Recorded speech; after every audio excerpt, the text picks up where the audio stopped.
Translation and purport by Srila Prabhupada. Srila Prabhupada ki jai.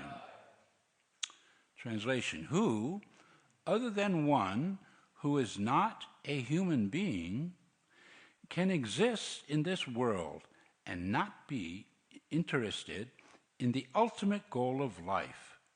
Who can refuse the nectar of narrations about the personality of Godhead's activities, which by itself can deliver one from all material pangs?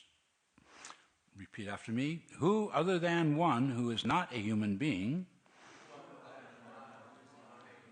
can exist in this world and not be interested in the ultimate goal of life? Who can refuse the nectar of narrations about the personality of Godhead's activities, which by itself can deliver one from all material pangs? Purport. The narration of the activities of the personality of Godhead is like a constant flow of nectar. No one can refuse to drink such nectar except one who is not a human being. Devotional service to the Lord is the highest goal of life for every human being, and such devotional service begins by hearing about the transcendental activities of the personality of Godhead. Only an animal or a man who is almost an animal in behavior can refuse to take an interest in hearing the transcendental message of the Lord. There are many books of stories and histories in the world, but except for the histories or narrations on the topics of the personality of Godhead, none are capable of diminishing the burden of material pangs. Therefore, one who is serious about eliminating material existence must chant and hear of the transcendental activities of the personality of Godhead. Otherwise, one must be compared to the non-humans. Om Bhagyanitimanandasya Jananjana Shalakaya Chakshu Militam Jena Tasmai Shri Gurave Namaha Shri Chaitanya Manobishtam Stapitam Jena Bhutale Swayam Rupa Kadamayam Dadati Swapadam Tekam Namahom Vishnupadaya Krishna Prasaya Bhutale Srimati Bhakti Vedanta Swami Niti Namine Namaste Saraswati Devi Gauravani Pachaline Nivishesha Sunavadi Pasyacha Deshatarne Shri Krishna Chaitanya Prabhu Nityananda Shri Advaita Gadadhar Shivasdi Gaura Bhaktavinda Hare Krishna Krishna Krishna Hare Hare Hare Rama Rama Rama Hare Hare.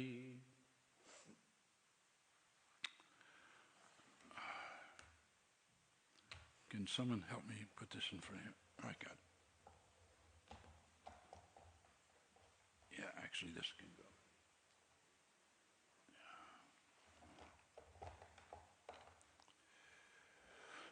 So, thank you very much for inviting me to come to Bhaktivedanta Manor and give Srimad Bhagavatam class. I'm actually not here that much. Before I get into today's class, though, there's two announcements, actually. Big news. I don't know if you heard the big news of Narendra Modi giving Vladimir Putin Prabhupada's Bhagavad Gita as it is. Did you hear about that? Big news. This is big news. This will be a topic of discussion for quite some time, I believe. It's very important on the world stage what it means symbolically in so many ways. And of course the big news everyone knows about from last week of Sevenbury Place.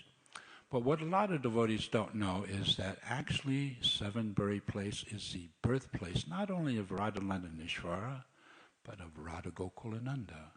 Do you know the history? Yeah, actually it was between 72 and 73, Radha Gokulananda were sent from India. They were there first at a Delhi Pandal that Prabhupada spoke at, and Prabhupada said, send them to London. Okay, the only temple in London at that time was Sevenbury Place. So Radha Gokulananda spent about a year in the Pujari room of Radha Landanishvara. So we can honestly say that Sevenbury Place is not only important to the Soho temple, but important to the manor too. It's important to understand that sequential history and how it will affect all of the preaching here in London. So I wanted to make that point. Some of the devotees at the Soho temple, they haven't yet quite understand that aspect, that it's actually the birthplace also of Radha Gokulananda. And of course now there's also a drive for, you got to pay for the place, so different people are given the opportunity to contribute to that, which extends into the manor and the congregation here. Anyway, that's what I wanted to say before class. Now, getting into the class, we've just been reading from the third canto for weeks now, the creation and appearance of Lord Varaha. You've all heard the story many times. Maitreya Rishi is narrating this universal history, the Verdura, and it all concerns the appearance of Lord Varaha as the divine boar incarnation. Very amazing pastime. The earth had fallen into the bottom of the Garbhodak ocean. Lord Brahma felt helpless, but he prayed for the Lord's intervention, and what happened? Out of the nostril of Lord Brahma came a tiny little boar that grew and grew and grew and grew. Lord Braha. Seemingly incomprehensible, actually, how that can happen, but when it comes to the Supreme Personality of Godhead, nothing's the limit. Anything is possible. So, after describing this whole pastime of the Lord's entrance and the worship by the sages and the devotees, and Maitreya is expressing a strong reflection here in this verse, how can any sane human not be attracted to such divine narrations? Hearing about Krishna's activities is the ultimate purpose of human life. And we've heard these things before. Only human life gives the unique chance to inquire into God, to God realization, self-realization. And so devotional service begins, as we all know, with Shravanam. Shravanam Kitchanam Vishnu Smaranam Pada Sevanam Archanam Vandanam Dasham Sakyam Atmanivedanamam. So Shravanam, right there at the very beginning. Okay, so what's being conveyed in this purport, and this verse and purport is a simple message, but it's a very strong message. That someone who's actually not a human being rejects to listen to this nectar. This is actually strong language that Prabhupada uses. Purport says, only an animal or one acting like an animal has no interest in self-realization. Real humanity equals the capacity for transcendence or God realization. So, within this Kali Yuga, things are very difficult. It's basically filled up with dvipada pashus, two-legged animals. Now, we can't be so comfortable thinking, oh, I'm not a dvipada pashu, until we're actually on that platform of drinking in the nectar of Krishna's pastimes and absorbing ourselves in Krishna consciousness. To some degree, we're also dvipada pashus. Prabhupada, though, is very specifically calling them not even humans. They're calling them animals. So we should not be condescending to the animals of Kali Yuga, the Dvipada Pashus, but we should be compassionate and merciful We can direct them, especially now during the Prabhupada Marathon, to Prabhupada's books, encourage them to learn the science of God, self-realization. Some will be attracted, but most actually will not, because this is the nature of the age we live in. They look like they're very happy and sophisticated and educated and in their ways of life, but actually it's no better than in animals. So what's the distinguishing factor here is Krishna Katha. So here, this Krishna Katha is the nectar, it's the amrita, just as we have Charanamrita, the nectar we drink every morning that's used from the bathing water of the lotus feet of the Lord. So this nectar, this amrita, Prabhupada describes it as liquid nectar coming into the ears, and is actually the cure for all kinds of suffering. Well, it's not going to cure necessarily the material body, but it'll cure our misery of our existence within this material world. How? Because it's awakening our devotion. So, today, I'm not going to go over this pastime so much, but I did want to discuss a little other kind of amrita, this nectar of Krishna Katha. And it has to do with what happened yesterday. Does anyone know what happened yesterday? Yeah, what else? No one knows. Vastraharana Leela. Very specific Leela in the 10th canto of the Bhagavatam. It's a culmination of a 1 month vow of vrat taken by the gopis. So every year, it's basically the same thing. We devotees come together and we celebrate Kartik month, the month of Kartik. We sing Damodarastakam. Oh, this is the month of Radharani. We take special vows. We think of especially Radharani. Okay, then what happens after Kartik ends? There's another month. What's the name of that month? Margashirsha. It's the month of Margashirsha.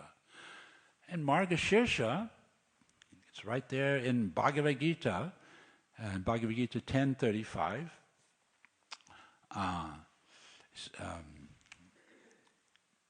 The verses of the hymns in the Samaveda, I am the Brihat Sama, and of poetry, I am the Gayatri. Of months, I am Margashirsha, November, December.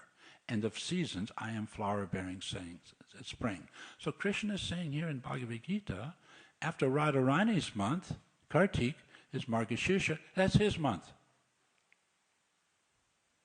You think of it that way? This is Radha and Krishna, Kartik, Margashirsha, Radha, Krishna. So in that purport to Bhagavad Gita, Prabhupada states that the month of November, December is considered the best of all months because in India, grains are collected from the fields at this time and the people become very happy. Okay, that's nice.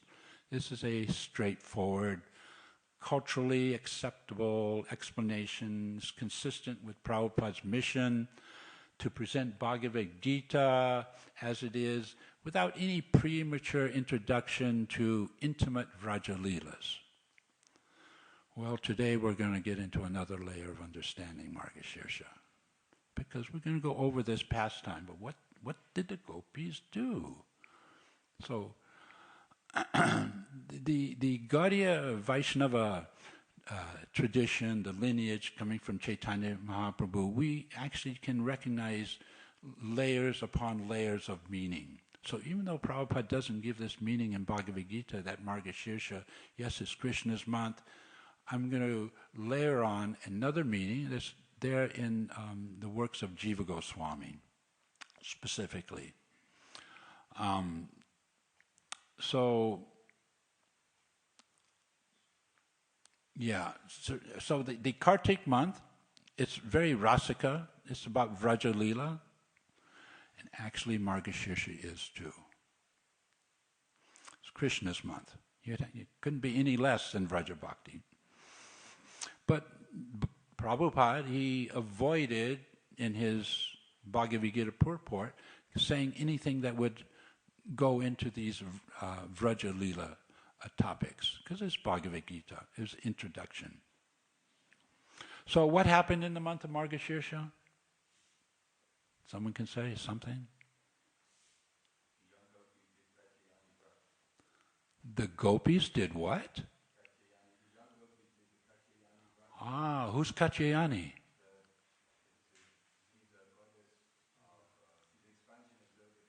She's Durga? Didn't the gopis not get the message from Bhagavad Gita not to worship the demigods? What happened? Oh, Yoga Maya. Oh, very good. Thank you very much, Adi Guru. Yes. There is a distinction when it comes to Katyayani, Durga. The gopis were worshipping Durga. Yes, but Prabhupada explains in Krishna book and in other places, their worship of Durga was not like the mundane worship of Durga that goes on in the world today. That worship of Durga is the worship of Mahamaya. But the gopis' worship of Katyayani is the worship of Yoga Maya. So what's this Mahamaya, Yoga Maya dichotomy? Actually, Durga, I just have written a recent article in Back to Godhead. The name of the article, Mahamaya or Yoga Maya, ? The confusion of illusion. Because this personality, Durga, she's actually kind of got a split personality. And the personalities are 180 degrees opposite each other. So the gopis were not worshipping Maya Devi, they were worshipping Yoga Maya. Okay, so I don't want to get into a whole explanation of this. There's a lot that I want to cover today, but where is Yoga Maya in our worship? Can anyone say? How do we worship Yoga Maya? Yes? Very good, Lady Subhadra. So not here, but at the Soho temple, you have Jagannath Baladev Subhadra. And actually, Jagannath deities were the very first deities within the Hare Krishna movement in San Francisco, 1967, right just before the very famous summer. What was that summer called in San Francisco? Very good. You know your history. So the Summer of Love came in Jagannath Baladev Subhadra, and the devotees were asking Prabhupada, when he was called Swami, "Oh, Swamiji, can you tell us about Subhadra?" And so Prabhupada would explain, yes, Subhadra is Krishna's sister, but we don't worship her. She's Durga, but we don't worship her as Mahamaya, we worship her as Yogamaya. So Prabhupada gave a wonderful example that illustrates this to those early devotees, and it's also there in his purports.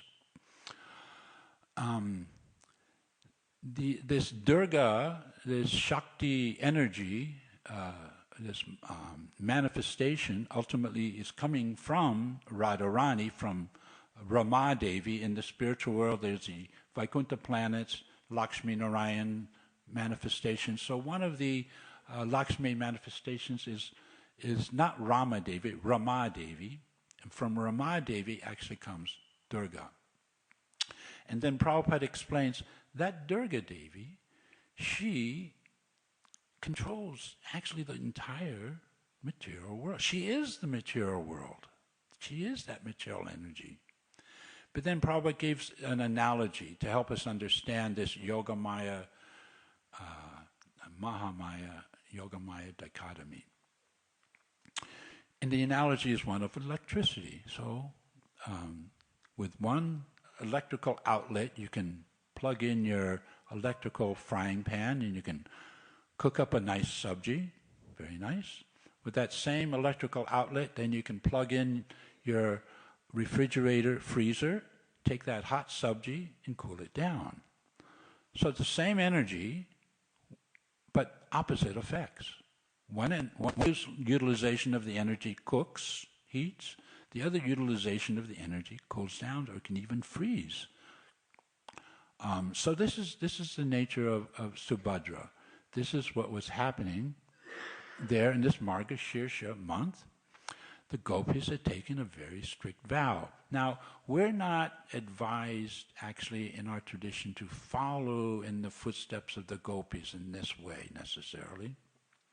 Especially if you really understand the nature of this vow. It was really serious and very difficult. But we are advised to take shelter of Subhadra Devi. She is that same Yoga Maya energy. So sometimes devotees, they hear this and they get a little confused. Wait a second, I thought we don't worship demigods in the Hare Krishna movement, but actually we do, but in the right way. Just as also Hanumanji is on the altar here. Hanumanji is an expansion of Rudra, Shiva, but in his connection to the Supreme Lord, Lord Ram. Similarly, Subhadra is not worshipped independently, but in her connection to her brothers, Krishna and Balaram. Ultimately, Subhadra also connects us to Radha and Krishna. So, this is important to hold all this information there, that we can understand Margashirsha as a month, that it brings about external abundance for society. That's why in Krishna, Prabhupada is elaborating in his Bhagavad Gita purport, that it's bringing about this abundance on an external level for society, but on an internal level, it's also bringing about abundance for the devotees' hearts. Because here, the gopis, what are they praying for? What's their desire? Krishna. Our beloved Krishna. They want to marry Krishna. Now, not that we want to necessarily marry Krishna, but we want to become Krishna's beloved. This is our desire, actually, in Krishna Bhakti. So this month, Margashirsha, so important. It's Krishna's month. So I'm going to try and unpack some of this a little more. The vow of the unmarried gopis girls was quite austere. They every morning would go to the Jamuna river and singing the glories of Krishna, they would take their bath. But it was icy, cold Jamuna river. Not easy. After that, what did they do? They came out and they, on the banks of the Jamuna, Prabhupada explains, they formed a deity out of sand.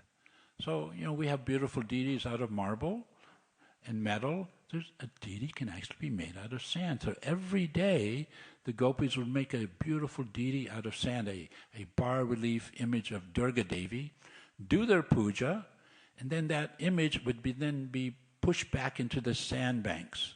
So every day they'd have to make a new deity. And not only doing the puja and offerings and everything nice as in deity worship, the part of the vow that was really the most difficult, they took a vow of eating once a day. And what did they eat? Yes. Unspiced khichdi, no ghee, no butter, no salt, no vegetables. You can eat it, you can subsist on it, but who wants to eat like that once a day? No snacking, nothing nice to satisfy the palate. So it's not advised that we follow this example of the gopis, but we should understand that the gopis were so austere. And that's why actually in ISKCON sannyasis, they chant a mantra that's actually glorifying the gopis, because they're the most austere. What sannyasi in ISKCON can actually eat like this? Once a day, rice, dal, mush, no salt, no nothing.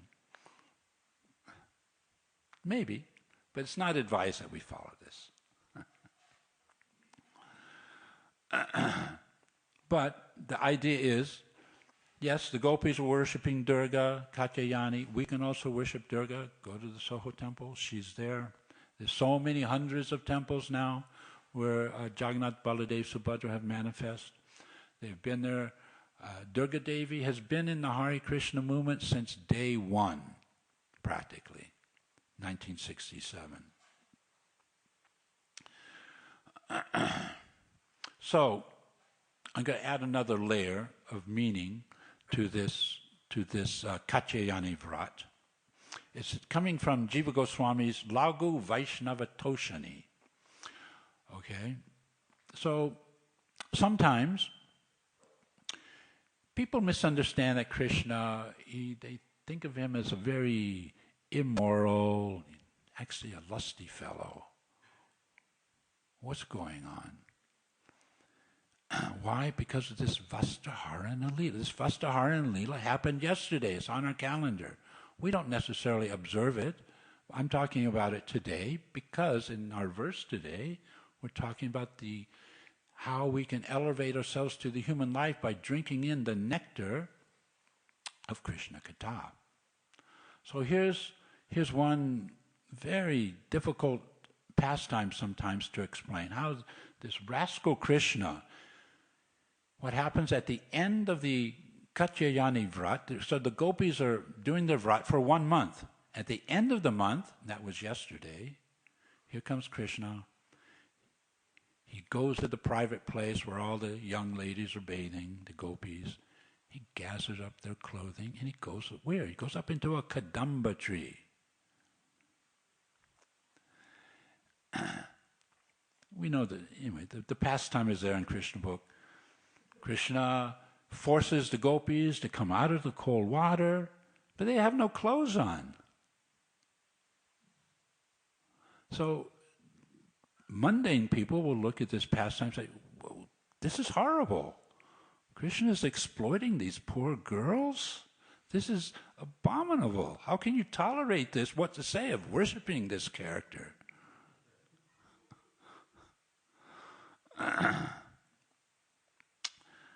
Okay, but this is from a materialistic perspective. Okay, now we're going to get into the Vraja Leela understanding what's really going on in this pastime.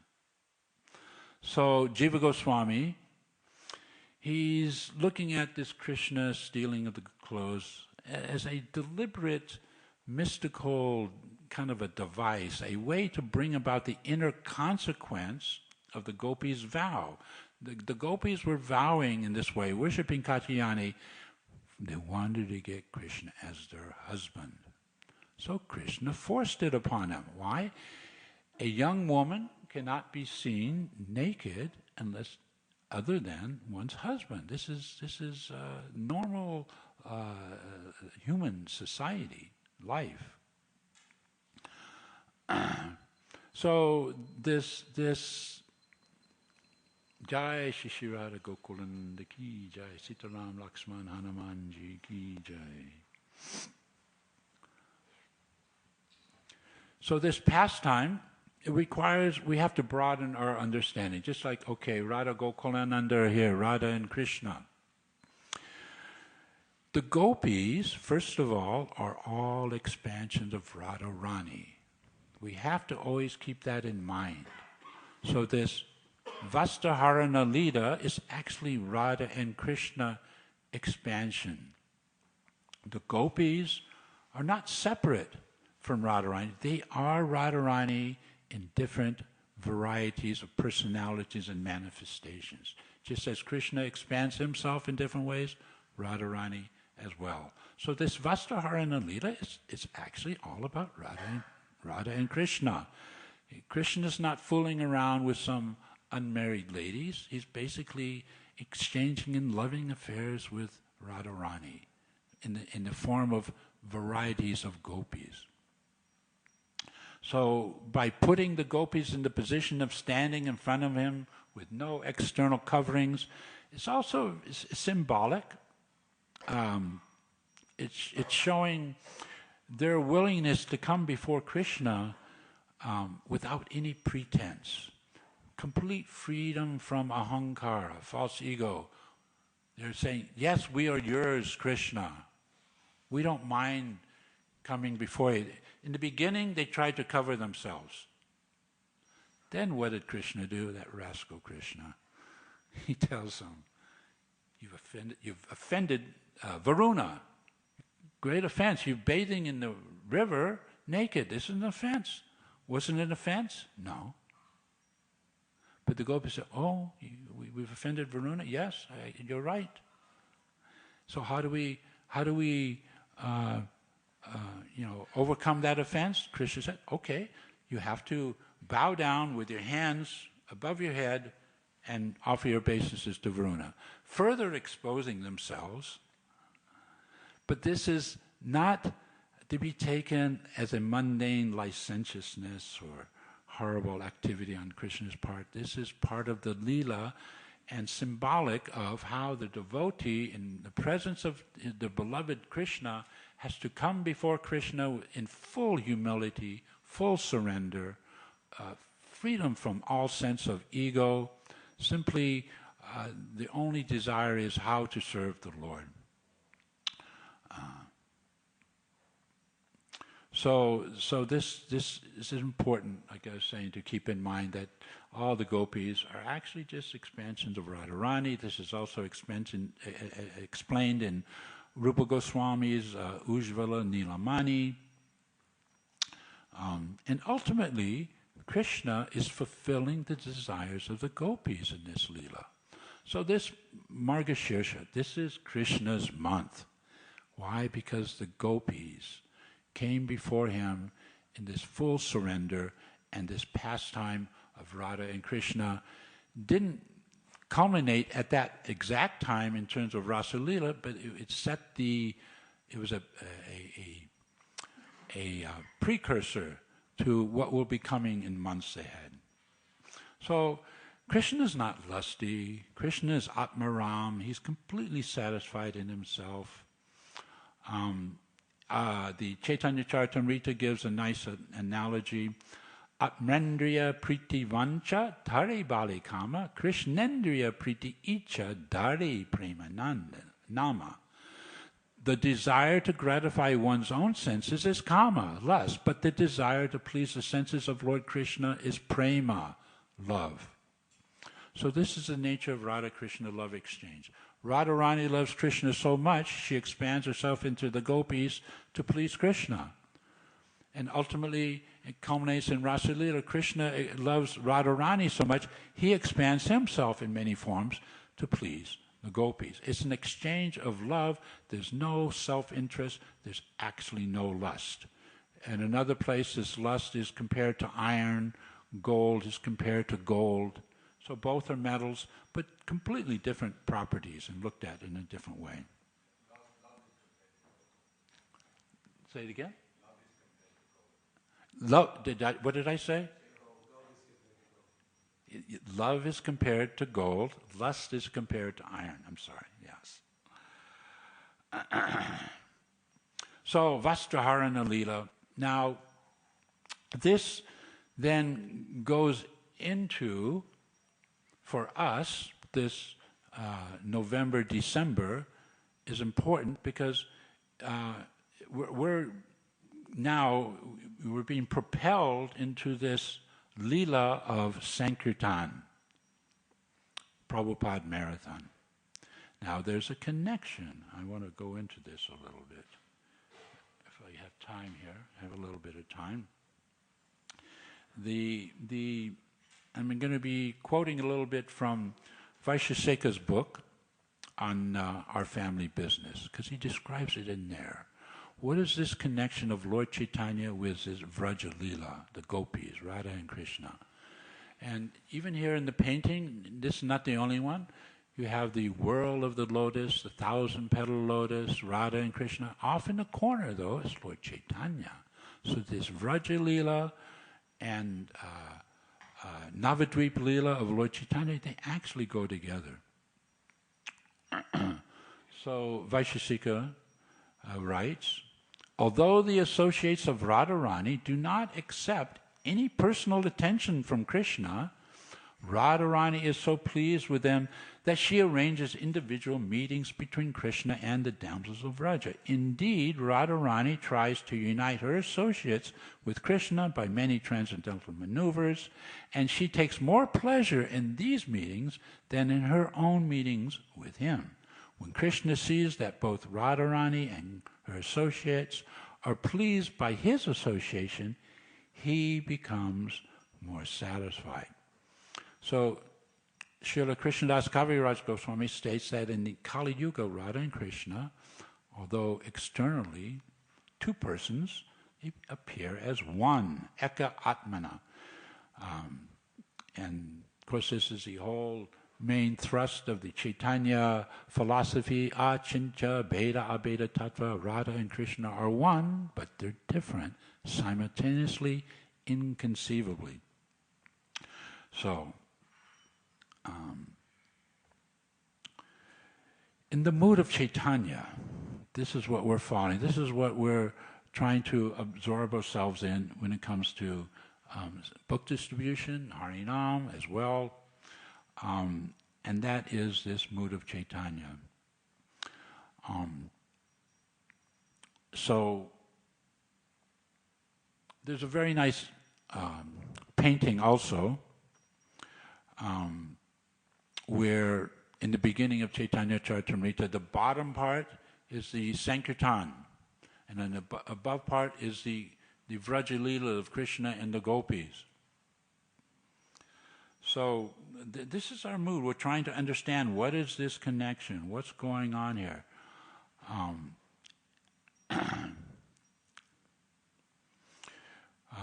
Again from Vaisheshika's book, Srila Prabhupada showed this relationship between Lord Krishna and Lord Chaitanya's pastimes graphically by commissioning one of his artists to paint that first illustration. The work depicts Lord Chaitanya and his associates dancing in Sankirtan on the bottom half of the canvas, and Lord Krishna and the gopis in the rasa dance on the top half. When Lord Chaitanya comes to the material world, his associates from the spiritual world come with him to taste and distribute the fruits of pure love for Krishna. Now, I'm going to have to speed up a little bit so we can have time for questions. So, this mood of the gopis and Sankirtan,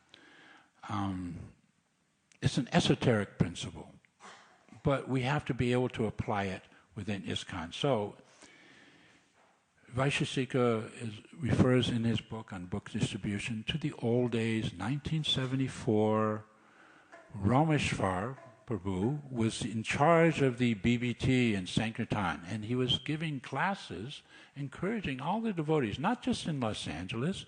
His classes were being distributed all over the movement, all over America. This is way before internet. We could do it easily.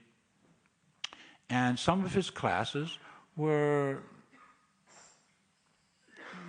creating somewhat of a controversy. So Rameshwar explains it this way. He said, I began to see that the Sankirtan devotees in direct contact with the storehouse, they were in direct contact with the storehouse of love of Godhead. That Lord Chaitanya had broken open 500 years ago, this storehouse of nectar. And the Sankirtan devotees were contacting that nectar through the grace of Prabhupada and Prabhupada's books. So Prabhupada had brought that same storehouse to the earth. The Sankirtan devotees were connected to Prabhupada, and therefore that divine energy of Chaitanya, because Chaitanya is in the mood of Radharani, the Sankirtan devotees were ecstatic. So in his lectures at New Dwarka, Rameshwar would repeatedly refer to the service of book distribution as a tasteful arrangement for souls to be joined in loving service to Krishna, a service that follows the mood of the gopis of Vrindavan. Rameshwar recalls that his classes about Sankirtan were going out to all the temples to enliven the book distributors, but some devotees doubted his conclusions. So one Mataji, book distributor, her name is Nandulal Devi Dasi. She wrote to Prabhupada. she said. They have this, actually, what she wrote, and then I'll give Prabhupada's reply so you understand this without my elaborating too much. So this is Nandalal's letter to Prabhupada. I have heard Rameshwar Prabhu in Los Angeles say that when we are performing Sankirtan, we are engaged in the Leela of Lord Chaitanya.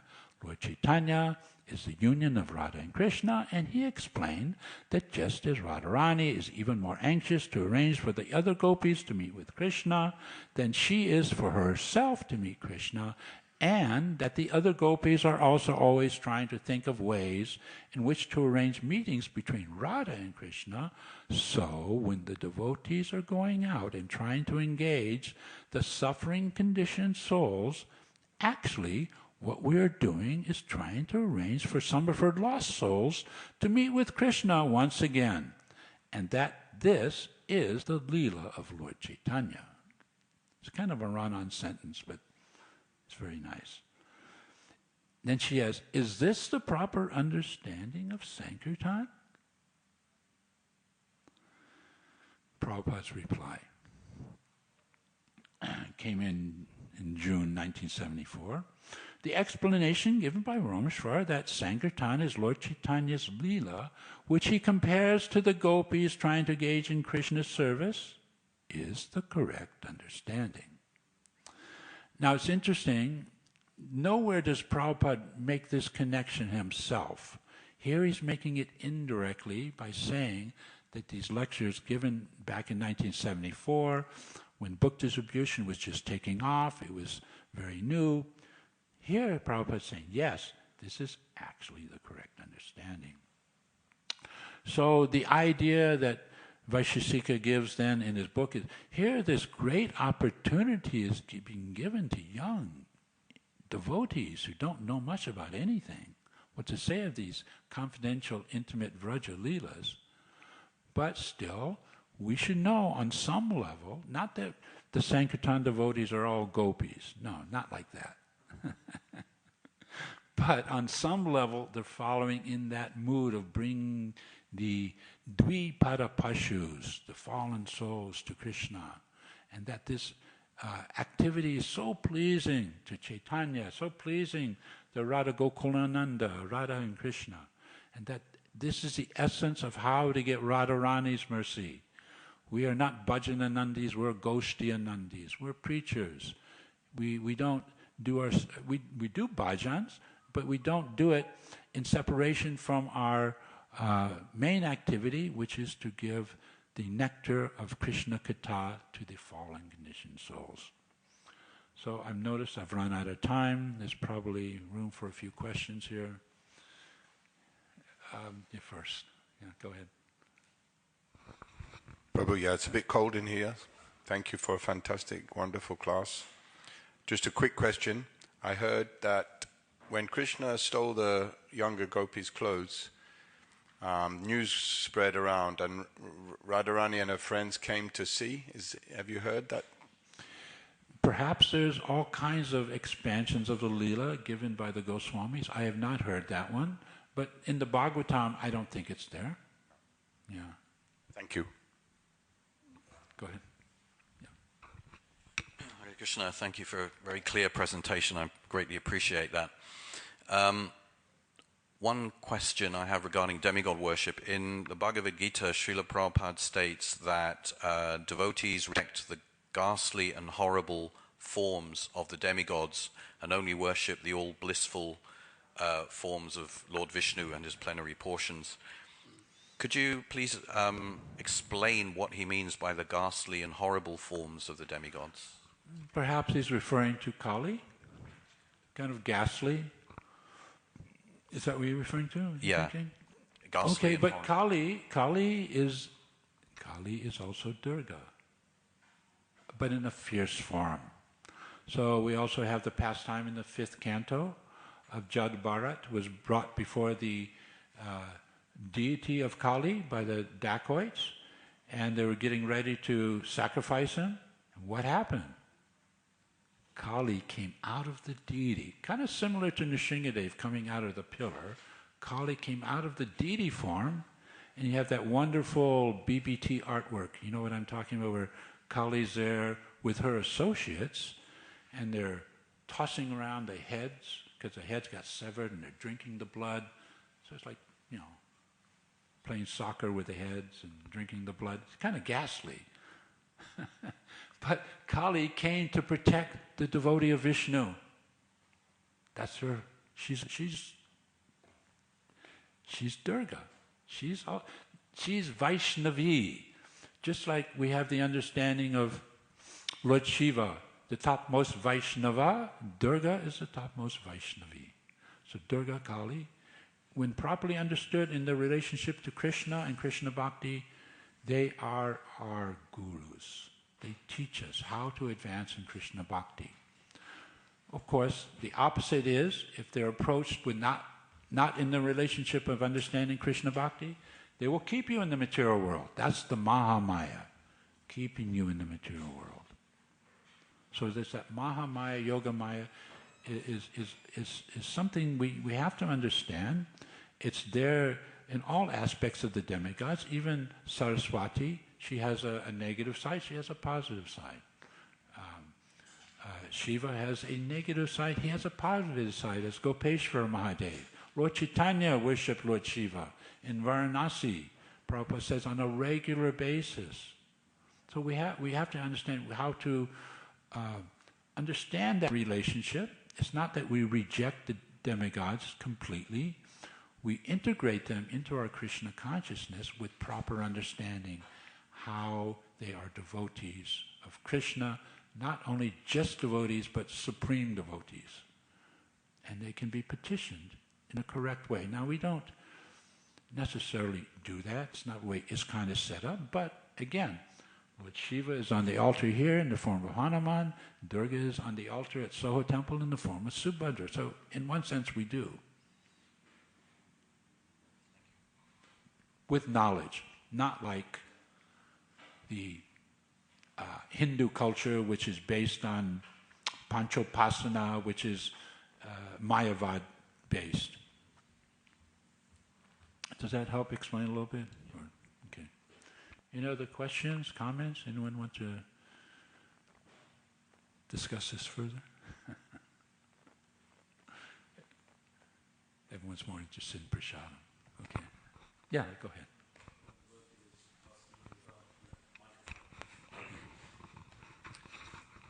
A devotee was asking about the tattva of Lord Shiva. Is he Vishnu or is he a demigod, a jiva? Could you? I know that you're quite learned about this subject. Well, it is a big topic, but briefly. Shiva is a separate tattva. He's not Vishnu tattva, he's not Jiva tattva, he's Shiva tattva. And even within Shiva tattva, there are categories of tattvas, such as Advaita Acharya. Advaita Acharya is Sadashiva, right? But wait a second, I thought Advaita Acharya is Mahavishnu. So which one is he? Is he Vishnu? Is he? Sadashiva as a subcategory of Shiva tattva is Vishnu tattva. It's a little difficult to understand. That Sadashiva is the original Shiva in the spiritual world. From that original Shiva, all Rudras, Shambhus, Shivas expand. But that original Shiva is actually Vishnu tattva. So when we say Sadashiva, as in Advaita Acharya, that's also Vishnu tattva. So even though the word Shiva is there, it's confusing. It is confusing. It gets further confusing if I want to add a little more confusion to my trying to clarify it. So I wrote an article in Bhakti Guided on Gopeshwara Mahadev, Lord Shiva in Vrindavan. And I was writing that article for Bhakti Guided, trying to be very conscious that I'm writing for congregational level comprehension. So I couldn't get into all of the difficult subject matters. And I call the article The Enigma of Gopeshwara Mahadev. It's available, you can type it into your web browser, it comes up.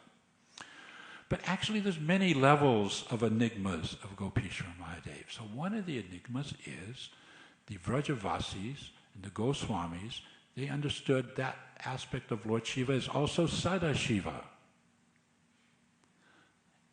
on the appearance day of Advaita Acharya in Vrindavan, where do they go? To the Advaita Acharya temple, Panchatattva? No, there's no Panchatattva temple. The Vrajavasis honor and worship Advaita Acharya at Gopishwara Mahadev, because that Gopishwara Mahadev is that same Sadashiva. Now it's getting confusing, I know, it's complicated. But Shiva Tattva and Vishnu Tattva are very closely interrelated. Of course, the analogy in Brahma Samhita, the milk is Vishnu, the yogurt or the curd is Shiva. In one sense they're the same, in another sense they're different. You cannot take the yogurt and turn it back into milk, so it's like that. But yes, the point is, when it comes especially to Shiva, we cannot tell people, when we're preaching to people, Krishna's good, Shiva's bad. No, not at all. Shiva's the topmost devotee. And we can honor and worship Shiva accordingly. Especially when it comes to Gopishwara, yeah. And the glance of Mahavishnu. Yes. And the glance of Mahavishnu. Yes. What exactly yeah, again, it's complicated. That glance of Mahavishnu is Sadashiva. So, in other words, Vishnu does not come in contact with the three modes of material nature. That comes through Shiva. That's the milk coming in contact with a yogurt culture transforms into yogurt. So the glance of Vishnu coming in contact with the three modes of material nature transforms into Shiva. So in that sense, Shiva, Shakti, they're mom and dad. Yeah. Yeah. I hope I'm clarifying it because it's confusing. Yeah. Go ahead. Yeah, Hare Krishna. Thank you, Prabhu, for the class. You were mentioning how in Hindu culture there's this aspect of like how everything is one, and you said it comes from some Mayavad system. Panchopasana. This is coming from Shankaracharya, Panchopasana. So most of Hinduism, I would say about 80% is still very much influenced by Shankara and this Panchopasana. Doesn't matter who you worship. You like Shiva, worship Shiva. You like Durga, worship. Hey, Ganesh, so cute. Let's worship Ganesh. He removes obstacles. Hanuman, Ram, Krishna, Nrsimha. Doesn't matter. You worship, you do your puja, it all goes to the same merging hodgepodge Brahman. That's Mayavad. So we're not Mayavadis. We want to go to Krishna, Krishna Loka. You have to worship Krishna. Ultimately, you have to worship Radha and Krishna. Even some devotees may not be comfortable with this Vraja mood. They like Lakshmi Narayan, Sitaram, Lakshman. That Krishna, such a rascal, fooling around in Vraj. Well, at least Ramchandra, he had one wife. He was solid. He's no exploitation, right? So some people are more devoted to Ramchandra, that mood. Aishvarya Bhav or Lakshmi Narayan or Ram. So those places are also there in the spiritual world. The Hare Krishna movement, though, we do have a specialty, you could say, and focus on Radha and Krishna, because that's in our tradition. It's Lord Chaitanya is Radha and Krishna coming to give us pure prema bhakti, to take us back to Goloka Vrindavan. It's all there in the Hare Krishna mantra. The Hare Krishna movement is a very sophisticated philosophy, or it's as simple as 3 words, Hare Krishna and Rama. You can make it as complicated as you want, or you can just chant Hare Krishna and be happy. So, and everything else in between.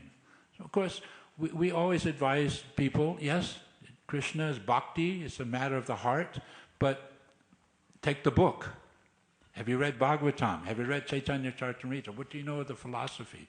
Because when you understand the philosophy, then the bhakti part comes together with the jnana and the philosophy. That's the melting of the mind and the heart. That's what we're after. Otherwise, the bhakti can be sentimental or even sahaja, these kind of influences.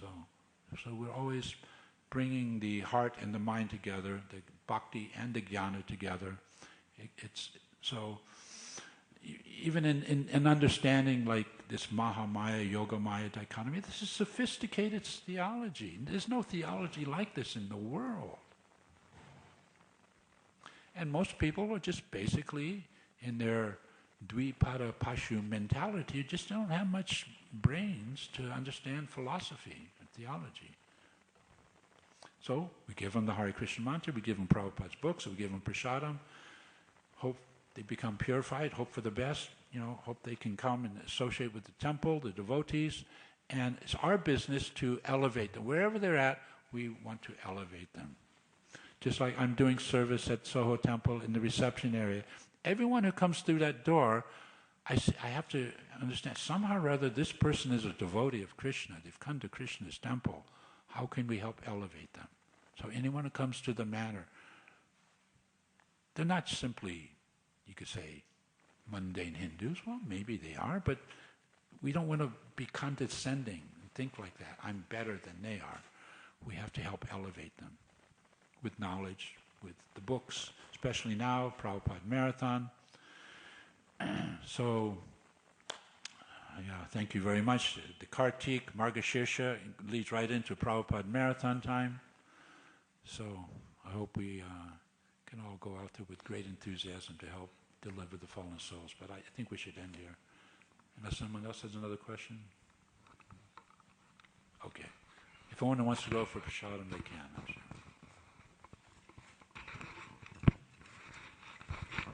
Krishna.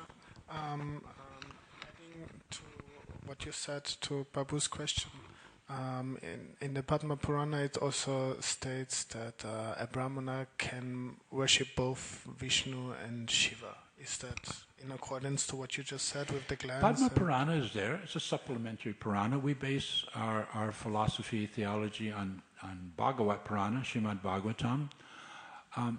But in essence, yes, we can worship both Shiva and Vishnu, but with the right understanding.